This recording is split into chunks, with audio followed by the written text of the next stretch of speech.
Nós temos agora o prazer de receber o professor Lorival.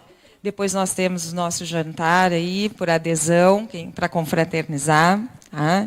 Então, te convido, Lorival, para subir ao palco, né? E nos alentar aí, nesse final de dia, um dia cheio de emoção, né, que a gente está aqui vivendo. O professor Lorival é o atual presidente da Associação Nacional de Alfabetização, a ABALF.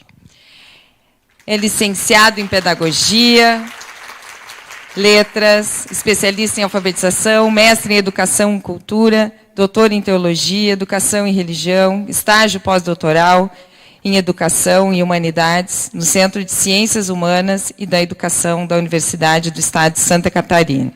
É professor titular de Alfabetização e Letramento.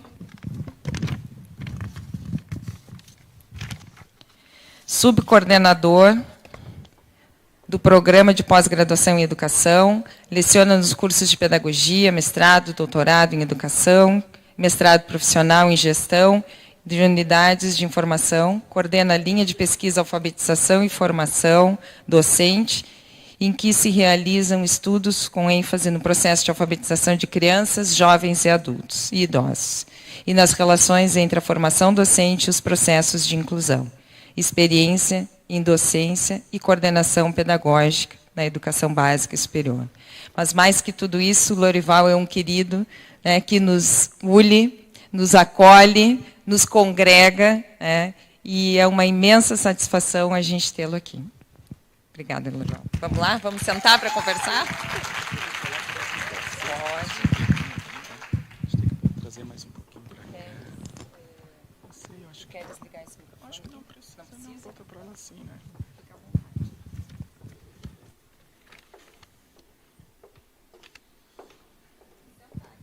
Isso. Acho que eu vou ficar melhor se eu ficar aqui. Eu também posso falar sentado aí do teu lado.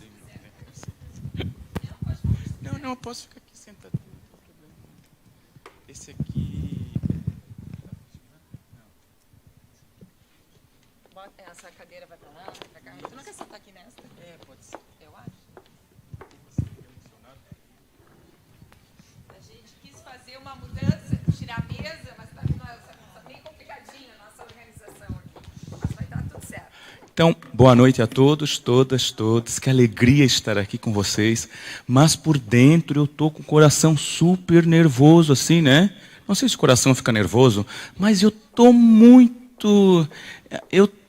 feliz assim de estar aqui com vocês. Já me emocionei, né? Agradecer este convite, ver pessoas tão queridas nessa caminhada, e eu espero que eu possa, de uma certa forma,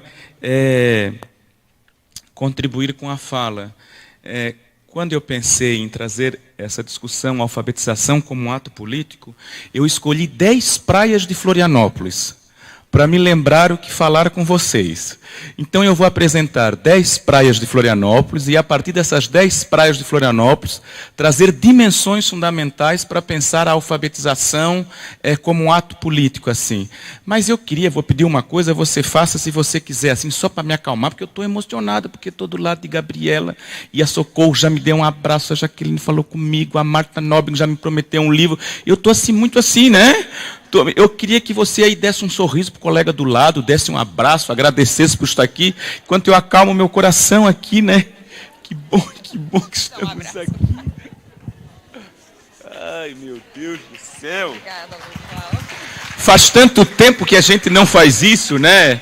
Não é uma afetividade neutra, açucarada, mas é assim, compromisso diante da vida mesmo que se move, né? Queria falar um pouquinho para vocês, então eu sou da Faculdade de Educação da UDESC, a Socorro já conhece, já esteve lá na Faculdade de Educação da UDESC. Dizer que falo muito rápido, então se o pessoal quiser que eu fale mais ao passo assim, né? Isso, já estão pedindo então.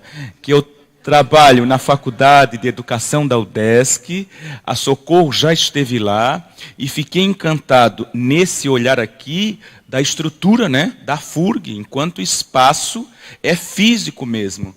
Então já deixo uma sugestão, né, o 6º Congresso vai ser em Belém, na Universidade Federal do Pará, onde vai lá a alfabetização, direito à democracia, não esquecerem de estar lá, né? Mas eu penso que com esta questão de levar a associação para o Brasil, eu acho que vocês poderiam pensar em trazer também uma edição do Congresso para cá, vocês não acham? Né? Trazer aqui, né? Porque não é na perspectiva de levar todos naquele local, mas de trazer uma região para pensar a alfabetização e aqueles que possam estar juntos, né? E olha que lindo esse local aqui, né? Já junta Santa Maria, o pessoal federal de Pelotas, vai fazer uma coisa aqui, né? Então, o meu grupo de pesquisa se chama Grupo de Pesquisa Didática e Formação Docente. Este grupo de pesquisa tem a linha Alfabetização e Formação Docente. Nós temos a professora Alba Regina Batista de Souza, que cuida mais dos processos de pesquisas de estágio relacionado aos anos iniciais do ensino fundamental. E eu, então, desde 1999, sou também professor de estágio dos anos iniciais do ensino fundamental por conta da efetivação de concurso e tudo mais, mas em termos de pesquisa e ação de extensão, eu acompanho desde 1999, então, os centros de educação de jovens e adultos, em especial as turmas de alfabetização de jovens e adultos e idosos. Então, talvez eu dê alguns exemplos na minha fala aqui, relacionado à alfabetização de jovens, adultos e idosos, né, que eu acho que pode ser também uma contribuição aqui nesse rico momento de vocês. Eu sou da cidade de Laguna, em Santa Catarina, há muito tempo estou em Florianópolis, né? Eu gosto muito de um peixe frito com pirão d'água, eu gosto muito de camarão na moranga, eu gosto muito de farinha com banana misturada e açúcar no fogo, mas não significa que todos vocês gostem disso. Então, com certeza, eu vou dizer muita coisa aqui que você vai dizer assim, gente, eu não concordo com o que o Lorival está dizendo. Não diz direto assim para mim não entrar em depressão. Guarde no seu coração isso aí, né? Só estou querendo dizer que não precisam concordar com tudo que eu vou dizer, né? É um pouco da minha trajetória como professor do departamento de pedagogia da UDESC. Então a primeira praia, né? Com assessoria, com tudo, olha só, né? A primeira praia que eu trago para vocês, para pensar a alfabetização nessa dimensão política, como ato política, é a Praia dos Açores. Essa é a Praia dos Açores. E aí eu queria trazer, então, pensar a alfabetização como ato político, é também, vou ter que me levantar um pouquinho, é também reconhecer a alfabetização numa perspectiva histórico-cultural, antropológica. Do ser humano. Olha o que o Paulo Freire dizia, todos nós nascemos para ser mais, todos nós somos sujeitos cognoscentes, né? E é do humano, tanto trazendo no âmbito da educação infantil, com o Sarmento como diz, que as crianças como sujeito de direito se apropriam da cultura, mas também produzem cultura, entender a alfabetização neste caráter antropológico do humano, que nos define, que nos faz ser esperançosos na perspectiva de que as coisas não são, as coisas estão sendo, e se estão sendo, podem ser diferentes. Então, essa dimensão do humano, do antropológico, que aprende, que pode, por meio de suas práticas, fazer a diferença. Então, eu me lembro de uma senhora chamada Laura, de 72 anos, de uma das turmas que eu acompanhei, Socorro, que ela dizia assim, ó, antes, para eu sair de casa à tarde, para ir no centro de Florianópolis, conversar com as minhas amigas, eu tinha que esperar a minha filha chegar, fazer toda uma coisa com ela, e na maioria das vezes ela não deixava eu ir. Depois que eu me alfabetizei, eu colo um bilhete na geladeira e digo, estou indo para o centro. E quando a minha filha chega, eu não estou mais em casa. E eu não me sinto responsável, porque eu avisei ela por meio do meu texto. Então, isso é do humano, né? Eu não consigo explicar essa dimensão com o carinho que vocês merecem, né? Mas eu lembro de uma história que o Brandão sempre conta, que vocês com certeza já ouviram, do João de Barro, né?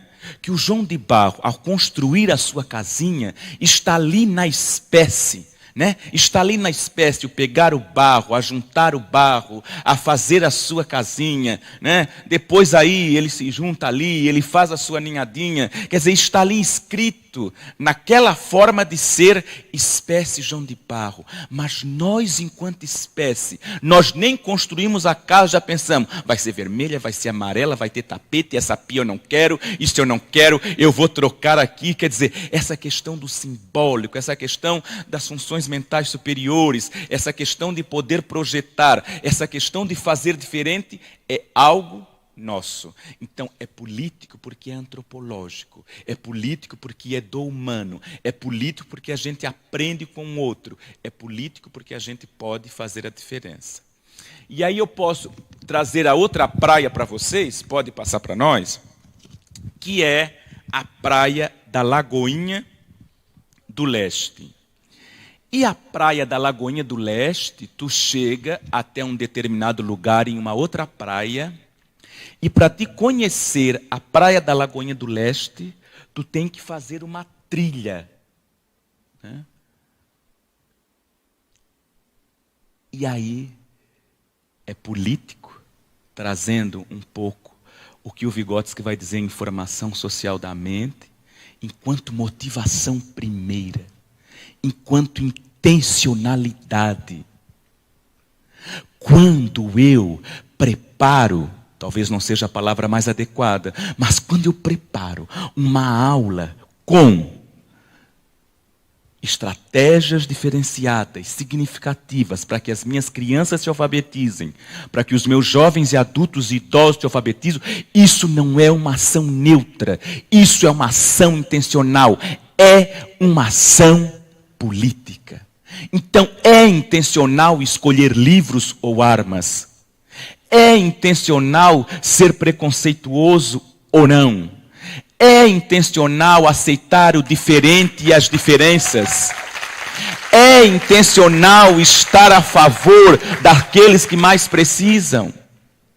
Mas isso aí hoje eu estou assim, eu estou um pouco cansado, vocês me perdoem assim.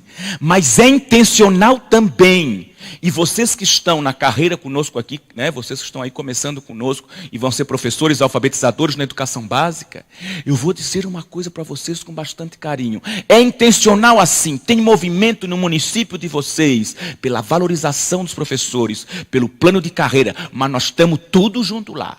Nós estamos parando, nós estamos batendo panelaço, nós estamos falando com o vereador, nós estamos invadindo a sala do prefeito, nós estamos fazendo o que for possível nos conselhos municipais de educação para que a gente possa ser valorizado, para que a gente possa ter uma carreira digna. Mas quando eu estou na minha sala de aula, a minha aula não é bico, a minha aula não é anexo, a minha aula é compromisso diante da vida.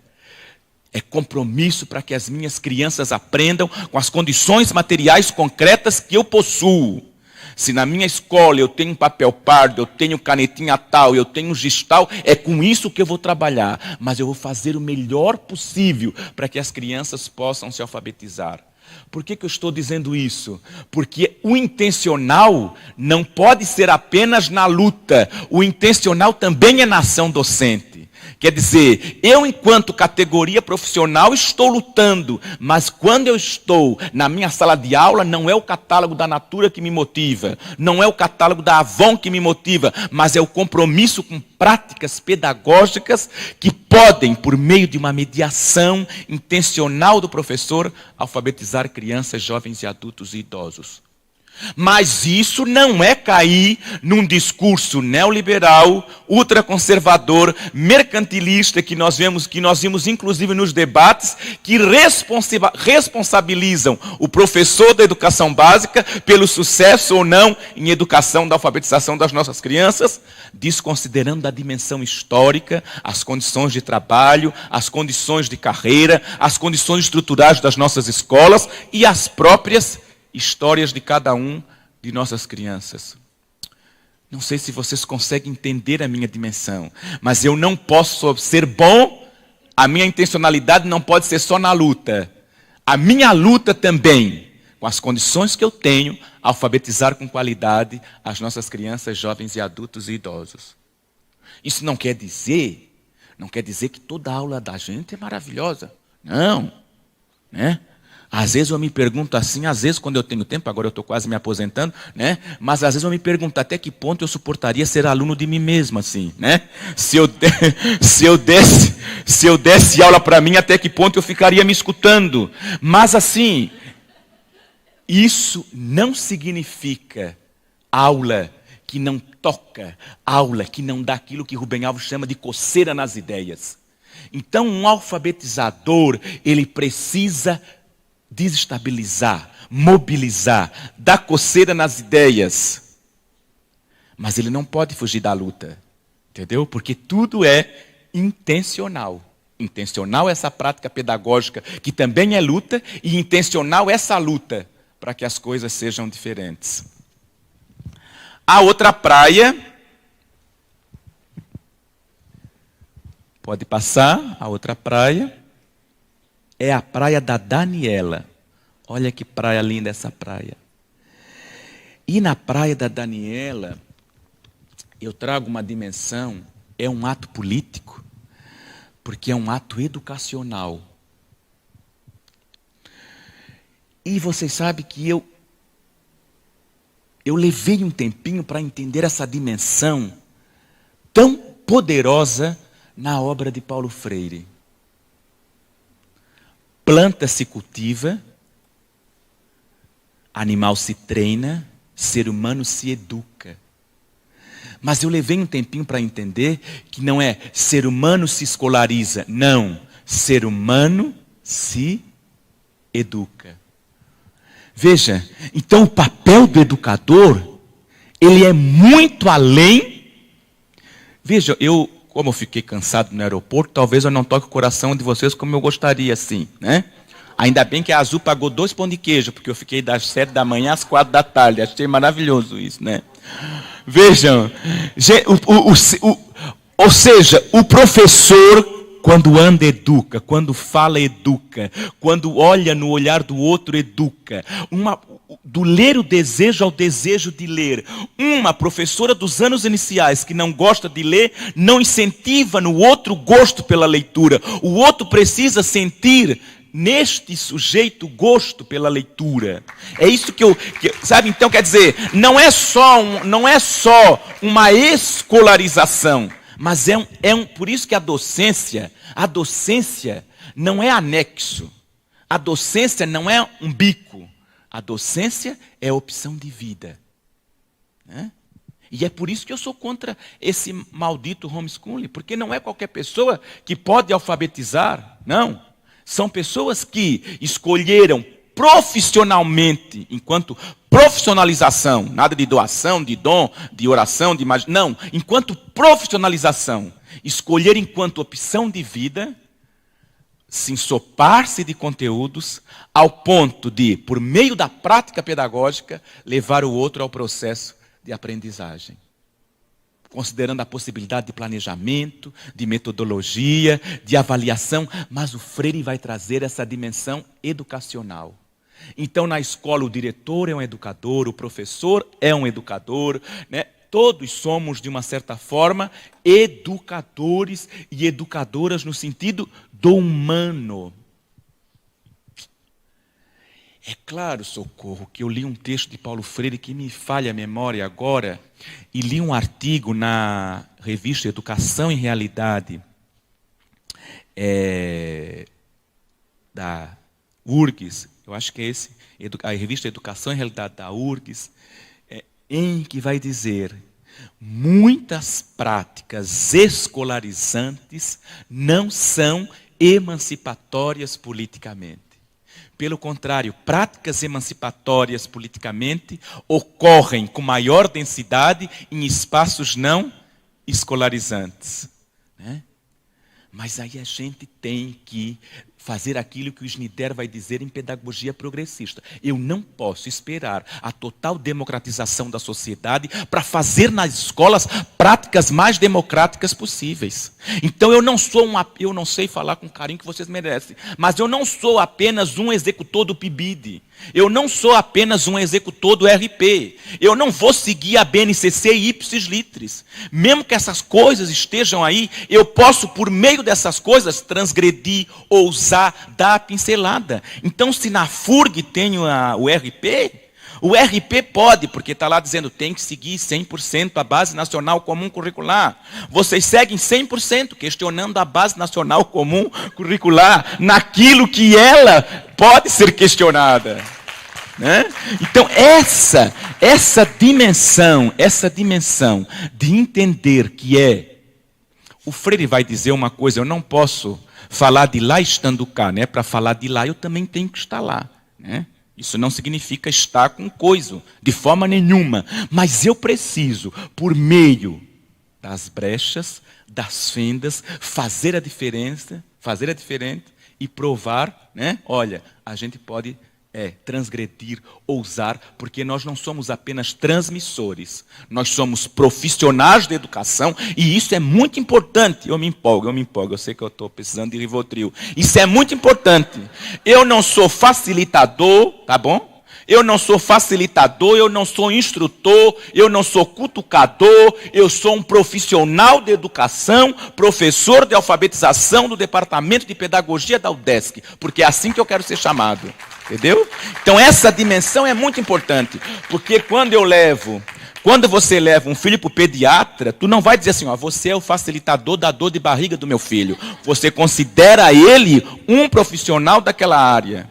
Quando você paga alguém para fazer um projeto da sua casa, quando a gente pagaria ou vai pagar, né? Mas quando a gente paga um arquiteto para fazer algum projeto, tu não diz, olha, eu considero que você aí é um cutucador, é um instrutor. Não, tu considera que aquele profissional tem a formação reconhecida, tem o discurso autorizado para fazer aquela tarefa. E é assim que eu preciso ver o professor e a professora. E a gente precisa cada vez mais ressignificar essa dimensão. É uma pena que este país escuta sobre educação pessoas que não são educadores e educadoras. A grande mídia chama para falar de alfabetização pessoas, né, que não têm a trajetória que vocês têm aqui e que são discurso autorizado enquanto vivência na área. Então, a Praia da Daniela, que vocês podem conhecer quando for em Floripa, tem essa dimensão educacional. Pode passar a outra. E na outra, então, eu trago a Praia da Armação. E a Praia da Armação, eu me lembro, vocês conhecem a professora Maria Isabel da Cunha, da região de vocês aqui, né? O livro Bom Professor, a Sua Prática, né? A professora Maria Isabel da Cunha, que escreveu Cunha, Alencastro, Cassius Vegas e outra, quer dizer, aquele livro A Didática em Questão, da Vera Candor, que vai falar, então, as perguntas clássicas da didática, né? Lembram? O que, por quê, como, para quem e para quê. Lembram disso? Então, o que, né, o conteúdo, o porquê, o objetivo, o como, a metodologia, o para quê, a avaliação, o para quem, né? O público-alvo que eu vou lecionar. E aí, não sei se vocês lembram do livro, é muito antigo isso, né? Do livro de Regis de Moraes, Sala de Aula, Que Espaço é Esse? Que ele vai falando dessas perguntas e como elas se configuram. E o Paulo Freire, no livro que está lá na exposição, né? Pedagogia da Indignação, né, que foi organizado por sua esposa, numa palestra que ele fez a educação para um evento de educação de jovens e adultos, ele coloca uma outra questão fundamental nessas perguntas clássicas da didática. A favor de quem? Contra quem? Quando nós exercemos a nossa ação pedagógica. O projeto pedagógico da minha escola está a favor de quem? O projeto pedagógico, o PPI o projeto político institucional da minha universidade está a favor de quem? Né? Este momento que nós estamos vivendo, entre duas propostas para estar no executivo deste país, nós temos que pensar, esta proposta está a favor de quem? A proposta que eu escolhi está a favor de quem? Então, essa dimensão é fundamental, porque a didática não pode ser considerada, quando pensamos em alfabetização, como um ato político, como apenas uma dimensão instrumental ou técnica. Não existe uma dimensão. Vocês lembram mais do que eu, fizeram tudo isso na didática geral. Eu acho que alguns cursos ainda têm a didática geral, né?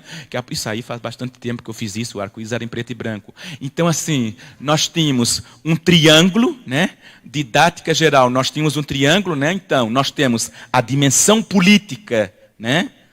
Dimensão política da didática, saber poder, né? Então, quando um professor, ao lecionar, ele também lida com esta relação, saber poder. A dimensão técnica, saber fazer. É uma dimensão didática, saber elaborar um objetivo, saber escolher uma estratégia, saber fazer uma atividade para um determinado momento. Não é? É uma dimensão didática. E a dimensão humana, saber conviver. Né? Mas este saber poder, esse saber viver, conviver, este saber fazer, vai mostrar que alfabetizar é muito mais que uma dimensão de técnicas. E é por isso que a Associação Brasileira de Alfabetização tem um posicionamento muito forte em relação à política atual nacional de alfabetização, que privilegia só uma perspectiva metódica, que privilegia apenas uma ênfase nas teorias cognitivas, esquecendo da pluralidade, das concepções plurais que é este país, tanto enquanto diversidade cultural e enquanto produção científica já estabelecida no campo da alfabetização.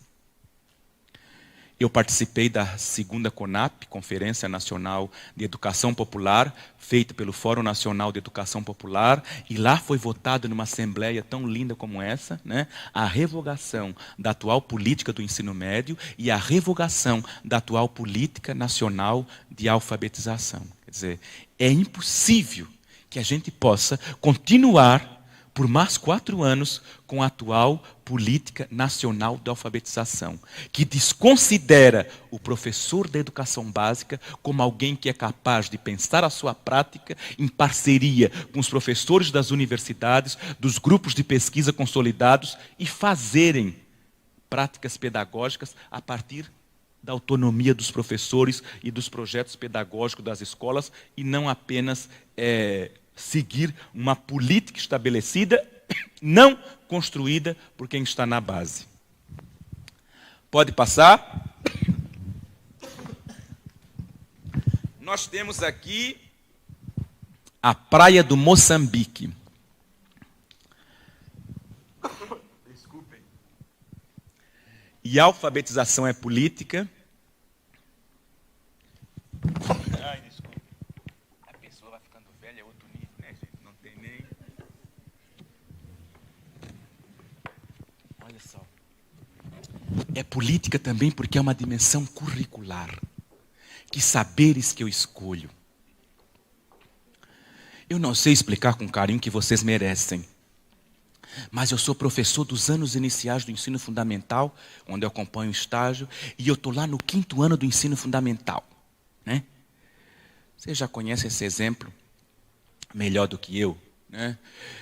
E aí eu vou lecionar anfíbios, porque tem seres vivos, eu vou lecionar anfíbios, né? E aí eu sou tradicional, ele, anfíbio é isso, esse aqui é o sapo, a rã, a perereca, anfíbio, não sei o quê, está no quadro, está no material. Aí eu começo a ler Paulo Freire, né? Aí eu leio Paulo Freire, me empolgo, leio Paulo Freire, leio Pedagogia da Autonomia, leio Pedagogia do Oprimido, leio A Soma desta Mangueira. Aí eu já penso, mas eu vou ensinar anfíbio de forma diferente. Eu levo o sapo para a sala de aula, eu abro esse sapo, eu mostro esse sapo. Mas aí eu leio mais um pouquinho Paulo Freire e a pergunta que eu faço é, até que ponto a criança contemporânea, nesse determinado momento, teria que aprender anfíbio? Vocês conseguem entender o que eu estou querendo dizer, o que é curricular? Porque é muito além de tu pegar um saber, não é? De tu pegar um saber, é assim, agora eu fiz uma coisa diferente, então este saber agora eu sou mais freiriano, quer dizer, não, é muito mais do que isso. E essa praxis revolucionária nos faz ter que estudar sempre, sempre, sempre. Olha que eu acompanho o estágio dos anos iniciais desde 99. Nem fazer a conta para vocês não verem porque eu estou careca assim já, né? Então, às vezes, eu vejo a professora dos anos iniciais cantando lá. O sapo não lava o pé, não lava porque não quer.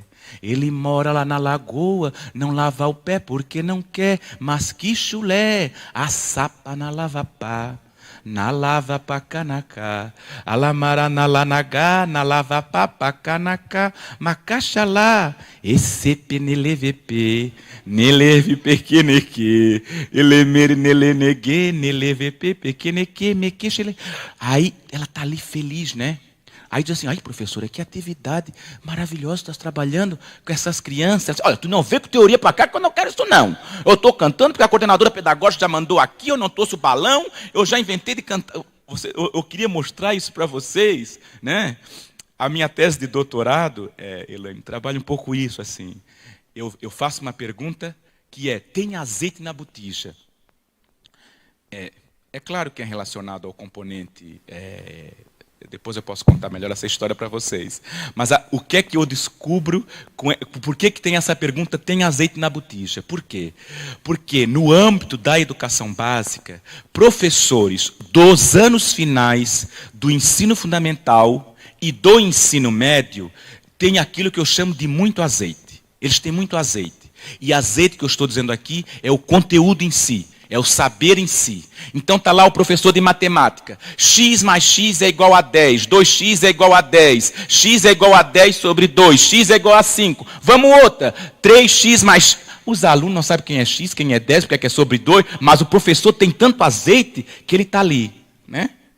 E às vezes tem professor universitário também assim, que às vezes tem tanto azeite, mas não chega na gente, né? Porque ele dá uma palestra e tu pergunta, a palestra, olha, maravilhoso, fala muito bem. Não entendi nada do que ele disse, mas fala bem, quer dizer, o sujeito sabe tanto, mas ele não consegue falar aquilo que a própria Isabel da Cunha também diz, que é a transposição didática. E existe um saber científico, mas eu tenho que transformar esse saber em saber escolar, né? Imagina eu chegando no primeiro ano do ensino fundamental, ai que feliz criança, vamos aprender grafema e fonema hoje. Não, quer dizer, eu tenho um saber científico que eu vou fazer a transposição para que o outro possa aprender. Então, professores, uma professora de língua portuguesa, ela sabe tanto, que ela está ali envolvida com pronome, com adjetivo, com substantivo, e aí ela coloca ali mesóclise, clense, de ato, e ela diz assim, olha, entre cruel, lagoa, pessoa e gênio, qual dessas palavras não é hiato? Mas ela sabe tanto aquilo, que ela acha que o outro ali que está aprendendo, vai saber, sem todo esse processo de levar o outro para aquele conhecimento. Mas aí o que eu digo é que os professores dos anos iniciais têm botija demais.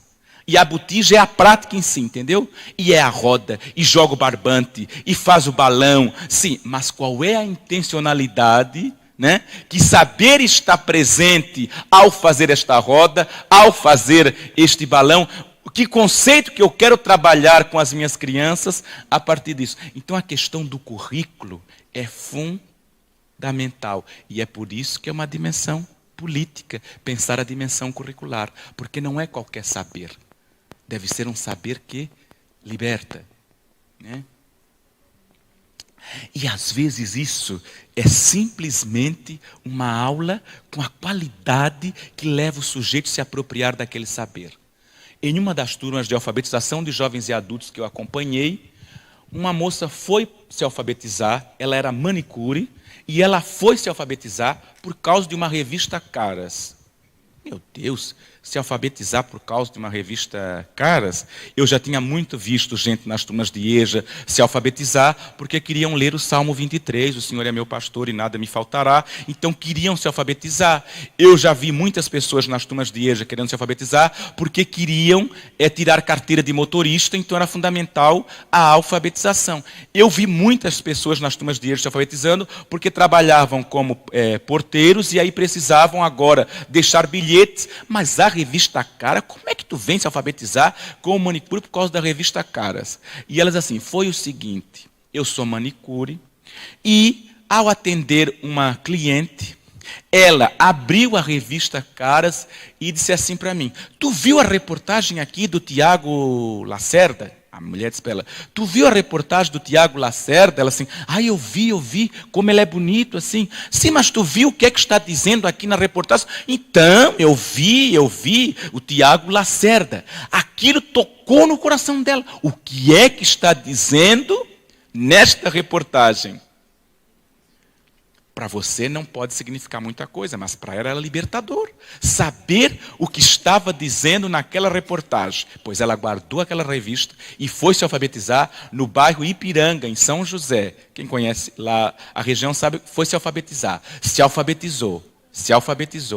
Foi ler a reportagem. O que dizia a reportagem? A reportagem dizia que o Tiago Lacerda era um galã, mas se destacava mais em fazer papéis de homens italianos. Então, quando era dado para ele homens italianos, ele se saía melhor no papel do que outros personagens. Era isso que dizia a reportagem.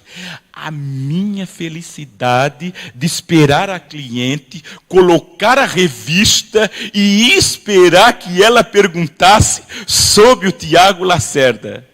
Quando a cliente contou, e ela, pois é, né, gente, só se destaca em papel de italiano, né? Parece que em outros... Vocês sabem o que isso significa, né? Quer dizer... E aí ela diz uma coisa, o que é a alfabetização? A alfabetização é uma vela acesa que a gente tem. A partir daquela aprendizagem, eu pude ler o que estava na revista. Estou querendo dizer isso porque às vezes a gente assim repete nos nossos projetos pedagógicos. A alfabetização para a transformação do conhecimento crítico, a transformação do conhecimento crítico da cidadania é poder se apropriar deste código que está ali, inclusive nesta vida presente ali, e a pessoa não sabe, e aí, a partir de que se alfabetiza, pode fazer isso e, com certeza, ampliar este repertório. Né? Porque da Caras, ela foi para outras possibilidades de leitura. Então, sim, é uma dimensão curricular. E é por isso que nós estamos lutando lá no Departamento de Pedagogia, né? Mas vocês sabem como é que é. No meu departamento são 23 professores, uns pensam que são Deus, outros têm certeza que são. Então, assim, é muito complicado essa relação, mas não tem mais condições, curso de pedagogia, com apenas uma disciplina de 60 horas de alfabetização. É impossível, porque ou tu discute a política educacional, né, quando é que tu vai tocar na especificidade? Né? Então, há de se ter um trabalho integrado, há de se ter outros componentes curriculares, mas nem sempre tem um grupo aqui, né, porque aqui uma falava, a Gabriela dizia, eu amo aquela professora, porque é aqui do GEALI. Outra falava, meu Deus, aquela está fazendo pós-doc no GEALI também, sou apaixonada por ela. Mas aí não é todo lugar que tem um grupo assim.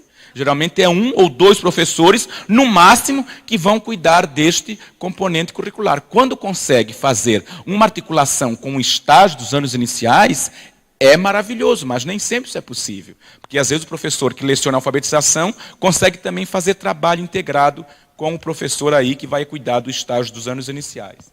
Então é uma dimensão curricular, tanto lá na educação básica, quanto na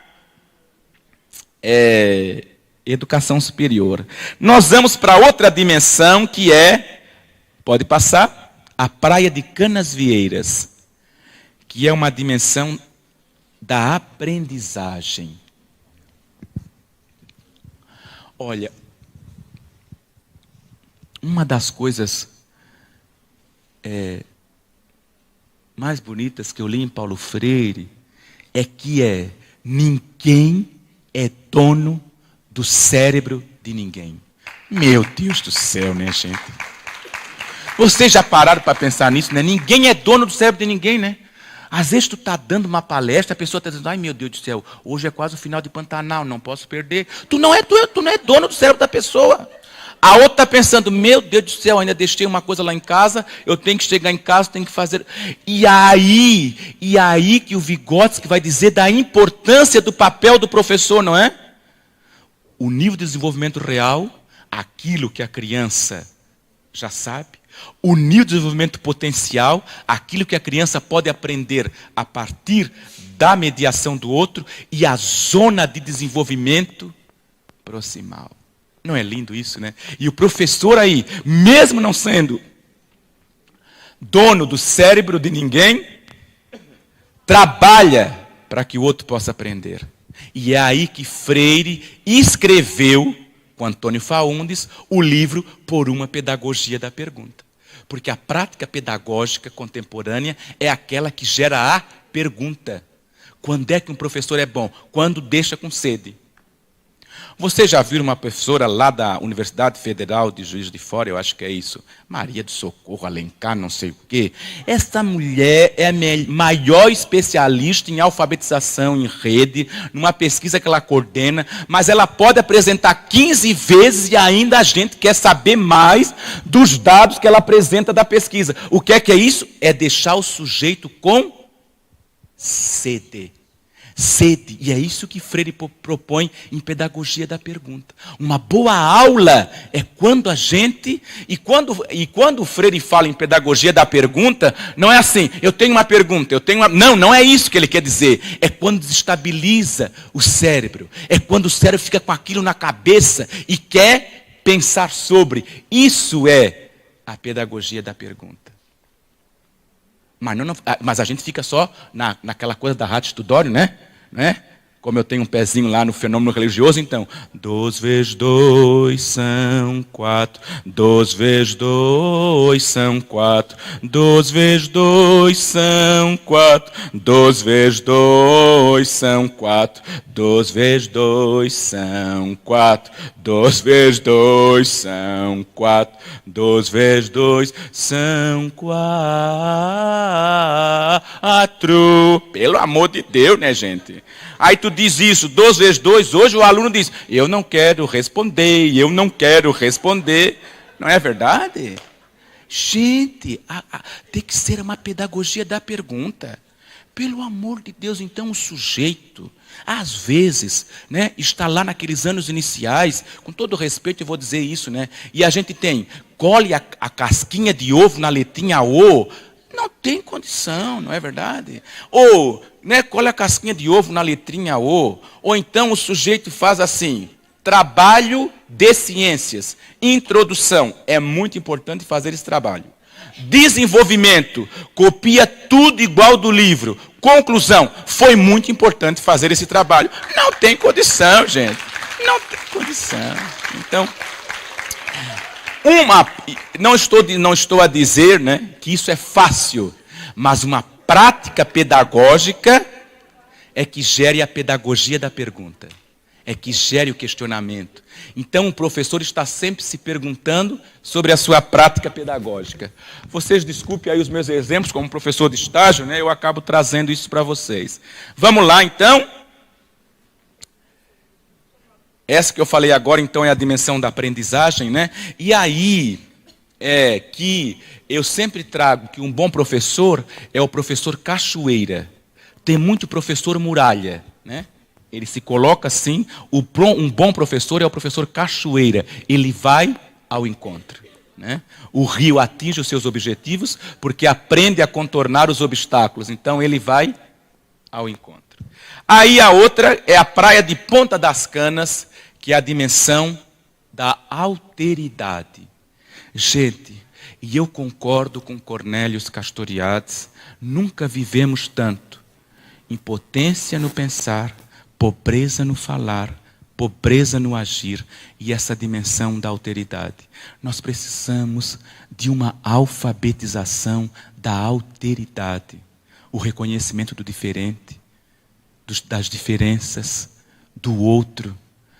Esse preconceito, essa intolerância, essa entrada das religiões de considerar que a religião de um é superior à do outro, essa briga que está, não é? Eu não sei se vocês notaram que eu falo muito de Freire, né? O Freire vai dizer assim, ó, eu não concordo com nenhuma palavra que tu diz, mas eu vou morrer lutando pelo direito de tu dizer a tua palavra. Então, essa dimensão da alteridade, de se perceber no outro, né? Essa tua fala, né? Que toca no nosso coração, porque assim, ó, com todo respeito, né? Com todo respeito, eu vou me permitir dizer isso. A votação no Lula não é uma questão apenas de PT. Não é uma questão apenas de Lula, é uma questão de paradigma, é uma questão do óculos que a gente vê o mundo, é uma questão de futuro deste país, é uma questão de política educacional e é uma questão de alteridade. Mulheres morrem cotidianamente, homossexuais morrem cotidianamente, terreiros e centros são atacados cotidianamente, pessoas são diminuídas cotidianamente em função de se achar que existe uma metanarrativa, uma verdade universal, uma forma de servir a este ou aquele Deus, uma forma de ser homem e mulher na sociedade, Meu Deus, gente! É uma eleição, sobretudo, da alteridade, pelo respeito do ser humano ser quem for. Né? E é por isso que eu li um texto que precisa que cada um de nós possa fazer a sua parte nesse contexto. Vamos lá, a próxima praia, vocês não vão concordar com o que eu vou dizer, mas eu vou dizer, é a praia dos naufragados. É uma dimensão política, porque também é uma dimensão institucional. E eu quero dizer uma dimensão institucional assim. Quantos alunos são do curso aqui de pedagogia da FURG? Quantos são? Quantos? Olha, eu vou dizer uma coisa para vocês. Por que é uma dimensão institucional? O curso da FURG tem problema? Tem problema. Não é povoado por anjo, é povoado por ser humano. Se é povoado por ser humano, tem problema. Não é? Então assim, ó, mas vocês briguem aqui. Vocês se estapeia bem açoriano, né? Vocês se matem aqui, vocês vão na coordenação e puxem a coordenação, vocês vão no reitor em bloco, o reitor em bloco até já sabe, quando chega em bloco é pedagogia, ciências humanas, né? Quando é ciência jurídica, vai 1, vai 2, vai 3, ciências sociais, ciências humanas já vai em bloco assim, né? Vocês vão no reitor, mas saindo daqui, o curso de pedagogia da FURG é o melhor curso que vocês podem fazer, porque é uma dimensão política institucional. Então eu não consigo entender, nós mesmos falar mal de universidade pública, nós mesmos falar mal da nossa escola, nós mesmos falar mal da escola, né? Tu vai, né? Às vezes na educação básica, né? Tu vai colocar o teu menino com a Albertina? Pelo amor de Deus, tu coloca na Soraya. A Albertina não é uma boa professora do segundo. Já tem gente falando mal demais pra gente. Então é uma dimensão política, porque eu tenho que defender a coisa pública, a saúde pública, a universidade pública.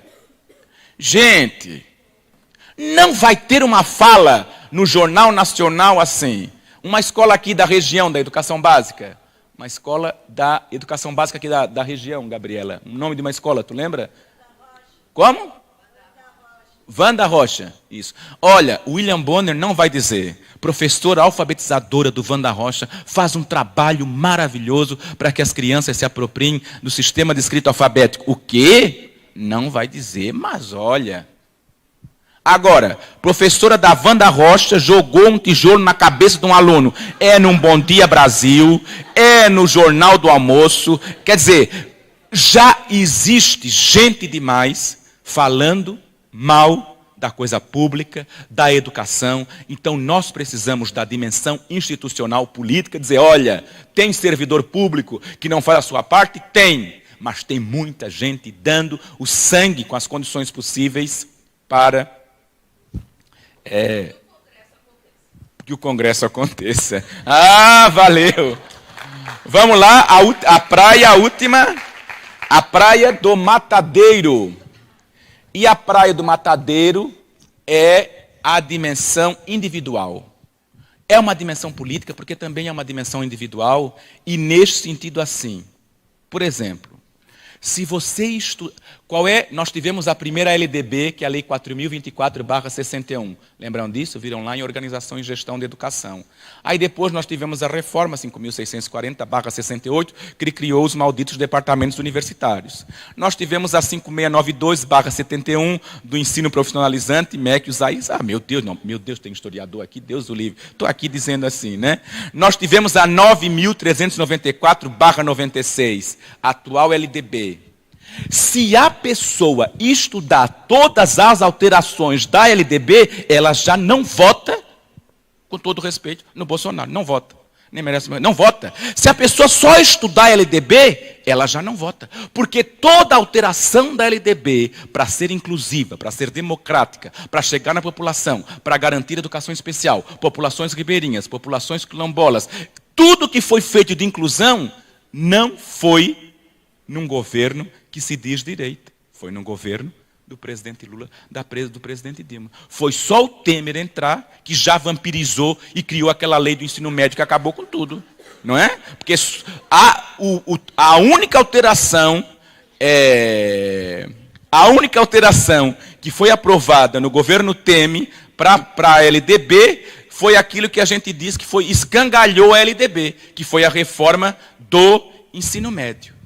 Então, tem uma dimensão individual. Então, por exemplo, educação de jovens e adultos e governo de direita não casa. Não casa, não casa. Não tem política educacional para a alfabetização de jovens e adultos e idosos em governos que sejam de direita. Não tem política educacional que reconheça a alfabetização como direito de todos e o protagonismo dos professores. Não tem. Não tem. Então, nessa perspectiva, é uma dimensão individual. Por que eu estou querendo dizer para você? Não existe neutralidade.